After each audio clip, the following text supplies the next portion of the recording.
সকালে একটা ভিডিও দেখছিলাম যে কয়েকজন নারী এবং পিছনে কয়েকজন পুরুষ স্লোগান দিচ্ছে যে সম্পত্তির সম অধিকার চাই।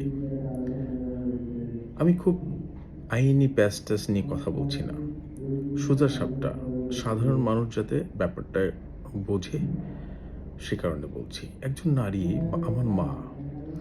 দেখেন উনি কিন্তু আমার বাবার সম্পত্তি থেকে ২ আনা সম্পত্তি পেয়েছে এবং আমার মা উনার বাবার কাছ থেকে ২ আনা সম্পত্তি পেয়েছে। আইন অনুযায়ী পায়। তো তাহলে কি হলো? উনি ৪ আনা সম্পত্তির মালিক হলো। আরেকটা ছেলে আমার বাবা ধরেন, উনি কিন্তু উনার আ বাবার কাছ থেকে উনি ৪ আনা সম্পত্তির মালিক হয়েছেন এবং উনার বোন ২ আনা সম্পত্তির মালিক হয়েছেন। মানে হচ্ছে একটা ছেলে ৪ আনা সম্পত্তির মালিক হচ্ছে তার বাবার কাছ থেকে। আর একটা মেয়ে তার বাবার কাছ থেকে ২ আনা আর স্বামীর কাছ থেকে ২ আনা। তাহলে সেও ৪ আনা সম্পত্তির মালিক হচ্ছে। এটা ইসলামী দৃষ্টিকোণ বা আমাদের আইন ব্যবস্থা এভাবেই তৈরি করা হয়েছে যে নারীরা যেন কোনোভাবে নিগৃহীত না হয় কোনো জায়গায়। সে যেন বাপের বাড়িতেও সিকিউর থাকে এবং সেজন্য তার স্বামীর বাড়িতেও সিকিউর থাকে।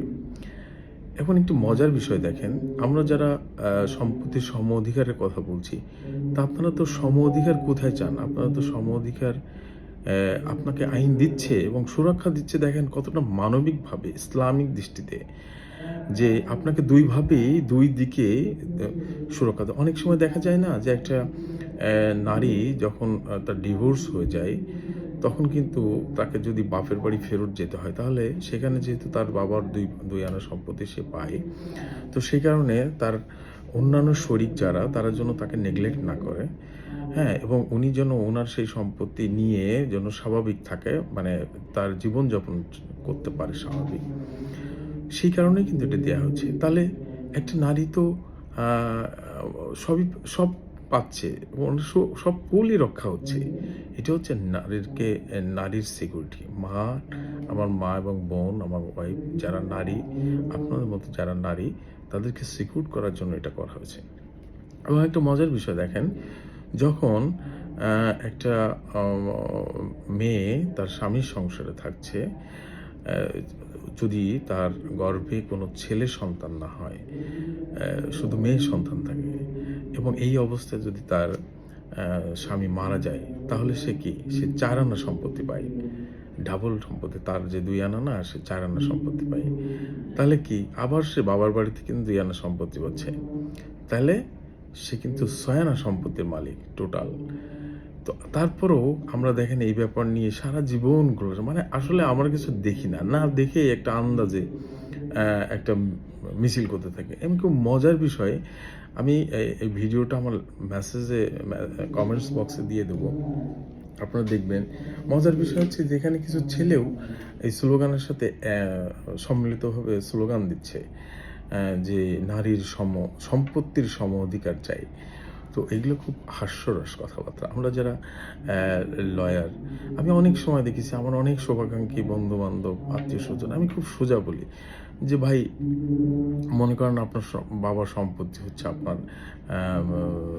৬ শতক। তো আপনারা হচ্ছে ১ ভাই বা ২ বোন। তো সেখানে ২ বোন আর ১ ভাই, মা আছে বেঁচে। তাহলে কি হবে? এখানে টোটাল সম্পত্তি ভাগ করবেন হচ্ছে মা ২ আনা আর ২ বোন ২ আনা, ২ আনা, ৬ আনা আর ছেলে হচ্ছে ৪ আনা। তাহলে টোটাল আপনি যদি ৫ টা ভাগ করে ফেলেন, ৫ কাঠা জমি যদি ৫ ভাগ করে ফেলেন, সোজা হিসেব, সোজা হিসেব। সেখানে এই ৫ ভাগের ২ ভাগ পাবে হচ্ছে ছেলে, মা ১ ভাগ পাবে আর ২ মেয়ে ২ ভাগ পাবে। ৫ ভাগ। মিলে যাবে সোজা অঙ্ক। এত আইন কানুন, এত মানে উকিলের কাছে যাওয়ার দরকার নেই। বাড়ি বসে আমাদের গ্রামেও আমরা দেখছি যে কিছু লোক খুব এক্সপার্ট। আমরা তখন ছোট মানুষ। জমি কালি করত। জমি কালি করত মানে হচ্ছে জমি ভাগাভাগি করে দিত। তো উনারা এই বিষয়ে এক্সপার্ট খুব, যে কে কত আনা সম্পত্তি পায়। তো এটা জমি কালি করে যে মাটিতে বসে একটা ইয়ে দিয়ে ওই যে কাঠি কুটে দিয়ে এরকম দেখে এই ভাগাভাগি করে জমি কালি করে দিত। তো এই জন্য আমরা ছোটবেলায় খুব মজা করে দেখতাম জমি কালি করা। হ্যাঁ, এটাকে বলে জমি কালি করা। তো এটা খুব মজার একটা বিষয়। যাই হোক, আপনার আমার কমেন্টস বক্সে ভিডিওটা দেখবেন, ৬ সেকেন্ডের ভিডিও। আর আমার কথাটা একটু মিলিয়ে নিবেন যে আসলে সেরকম কিনা।